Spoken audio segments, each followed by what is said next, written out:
Welcome to Sketch Picks and Chill. I'm your host, Mr. Chill. And I'm Pixie! Today is day 23 of the Funko Pop Marvel Advent Calendar. Let's open up the day 23 box to find out which character we're going to draw. And today we're going to draw... Gamora!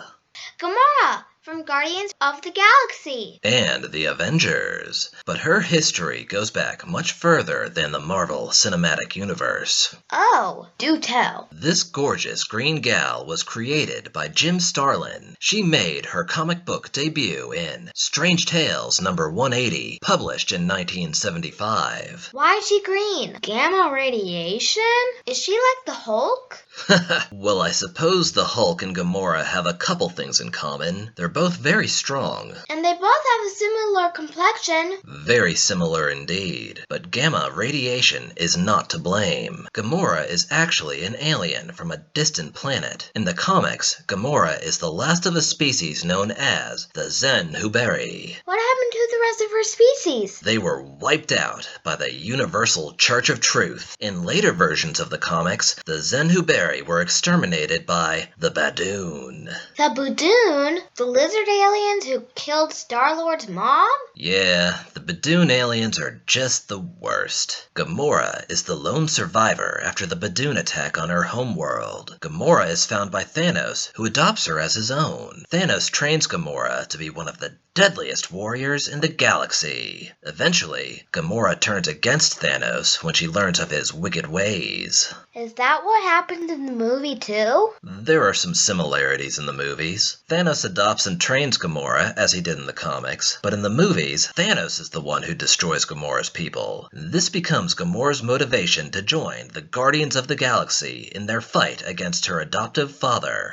Her costume looks way different in the movies. You ain't kidding. Gamora's wardrobe has undergone some major changes over the years. Today we're drawing Gamora's classic costume from the comics. The way this figure was painted makes it difficult to see all the little details featured in her original costume. I had to do an online image search of classic Gamora to figure out what some of these details were supposed to be exactly. For example, Gamora's belt buckle is actually a little golden skull with fangs. And is part of a set. There are two more golden skulls on her shoulders that act as a clasp for her cape. Why does that seem so familiar? The skulls, perhaps? Maybe you've seen another superhero with a similar fashion sense? Spawn! Spawn wears skulls! That's right. Spawn wears skulls. One on his belt buckle and one on each shoulder. Just like Gamora! Yeah, but Gamora did it first. Spawn didn't hit the comic book scene until 1992, and it's definitely fair to say his costume was influenced by today's guest. Spawn kinda looks like Venom, too.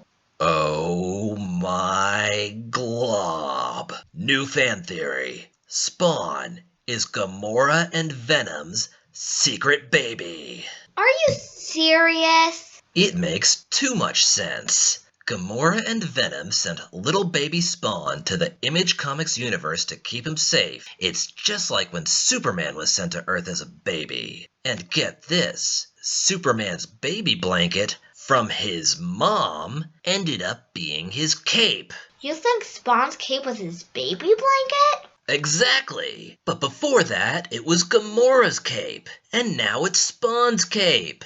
All the pieces are coming together. I've connected all the dots. Move over, Batman. Mr. Chill is the new greatest detective. I have no idea what to say to you right now. You have been rendered speechless by my innate genius. You're hardly the first. I'm speechless, all right. Fear not. You may silently ponder the revelations I have just unraveled whilst I discuss today's sketches. Yeah, good idea.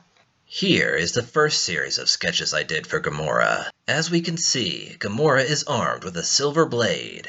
It's not long enough to be a sword, but it appears to be larger than a typical knife. It could be a dagger, or maybe a short sword. Gamora is no stranger to edged weapons. She has been seen fighting with knives, daggers, and swords. In the movies, the first gift Thanos gives to Gamora is a blade. Little did Thanos know, Gamora would one day turn that very same blade against him. In this sketch, Gamora is holding her blade out to the side as she takes a step. The step she takes blocks our view of her costume a bit, so I decided not to use it. This sketch shows Gamora with her blade out to the side again. We get a better view of Gamora's costume here, but I want something more exciting. This pose is even better. We still have a clear view of Gamora's costume, but this time she's holding her dagger directly towards the viewer. The perspective and foreshortening on the sword make it look much more threatening. It's more exciting than the last pose, but it's still not an action pose. This next sketch has more action. We still have a clear view of Gamora's costume. Her blade is pointing right at us, but this time she's running. It's very exciting, but I still think we could do better. In these sketches, Gamora is throwing her dagger at us while leaping through the air. Here we can see her leg is blocking our view of her belt buckle, but I was able to fix that in the next sketch by switching the position of her legs. This is it. This is the sketch I used for the final drawing. It has everything I wanted. It has action, excitement, we get a clear view of Gamora's costume, and I got some killer foreshortening on that dagger. Very nice, Mr. Chill. There's something different about the colors in this drawing. Well spotted, Pixie. For all my Marvel drawings, there have been several guidelines I've followed, but only one rule. No black. That's the one rule, and I have yet to break it. The darkest value in today's drawing is actually a dark purple. I did, however, break one of my guidelines. You used outlines.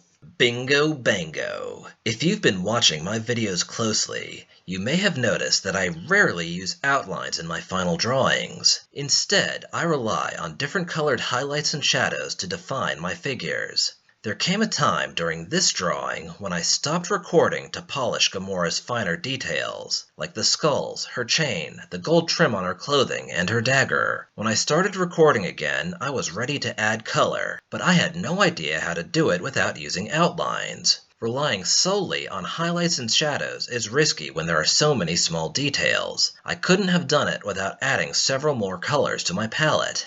Why not just add some more colors? Because then things could get messy, very quickly. We want these drawings to be cartoonish, so the simpler the better. Less is more. So you decided to use outlines instead?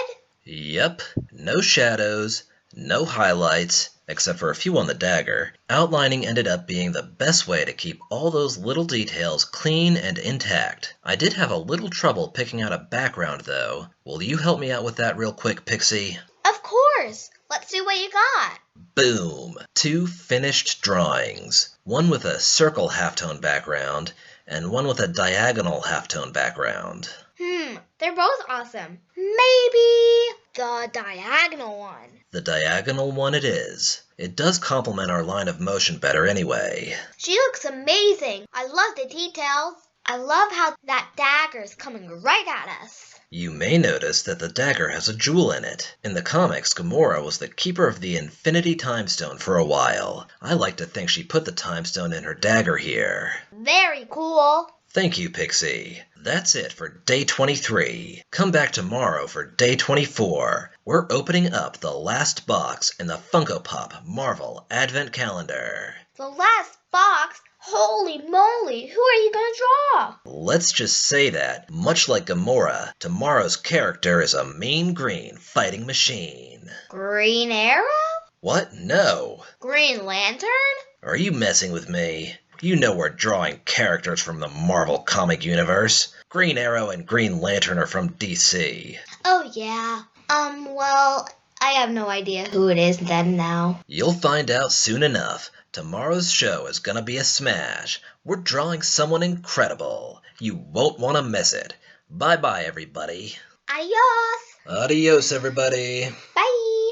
See you tomorrow. Last show, maybe.